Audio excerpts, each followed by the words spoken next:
میرے والد صاحب مزدوری کر کے شام کو گھر آئے تو میں نے محسوس کیا کہ وہ تھکن محسوس کر رہے ہیں۔ میں نے پاس جا کر پانی پیش کیا اور ابو کے کندھوں کو دبانا چاہا تو کہنے لگے، نہیں پتر، کوئی ضرورت نہیں، کام آسان ہی تھا، بس پانی رکھ دو اور تم جا کر اپنا سبق پڑھو۔ میں ابو کے کہنے پر دوسرے کمرے میں چلی گئی اور امی سے کہا کہ امی ابو کا خیال رکھا کریں، آپ تو انہیں بالکل ہی نہیں پوچھتی، جیسے وہ صرف پیسہ کمانے والی مشین ہے۔ امی نے منہ چڑھایا اور کہنے لگی، تو میں کون سا گھر میں فارغ رہتی ہوں، میں بھی تھک جاتی ہوں اور سارے مرد پیسہ ہی تو کماتے ہیں، تیرے باپ نے کوئی انجینئرنگ تھوڑی کر رکھی ہے جو گھر بیٹھے کام کر سکتا ہے۔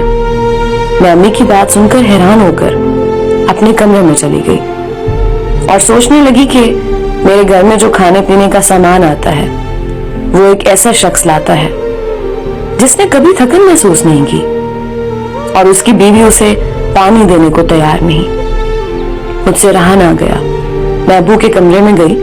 ابو سو رہے تھے اور میں نے دیکھا کہ ان کے دونوں ہاتھوں پر چھالے بنے ہوئے ہیں۔ دیکھتے ہی بے اختیار میرے آنسو نکل آئے، جو مجھے بتا رہے تھے کہ یہ شخص تمہاری ماں کی نفرت بھی برداشت کرتا ہے، تمہیں کالج بھی پڑھاتا ہے اور گھر کا سامان بھی مہیا کرتا ہے، غمی خوشی بھی اس کے ذمہ ہے، لیکن جب گھر آتا ہے تو کہا جاتا ہے اس نے کون سی انجینئرنگ کر رکھی ہے۔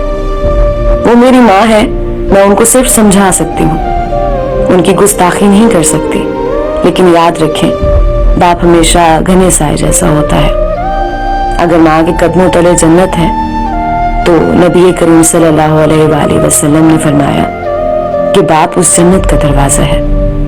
اپنے جیتے جی والدین کی خوشی کا باعث بن جائے، ان کی عزت کا خیال رکھیں، مرنے کے بعد آپ کے آنسو ان کے کسی کام نہیں آئیں گے۔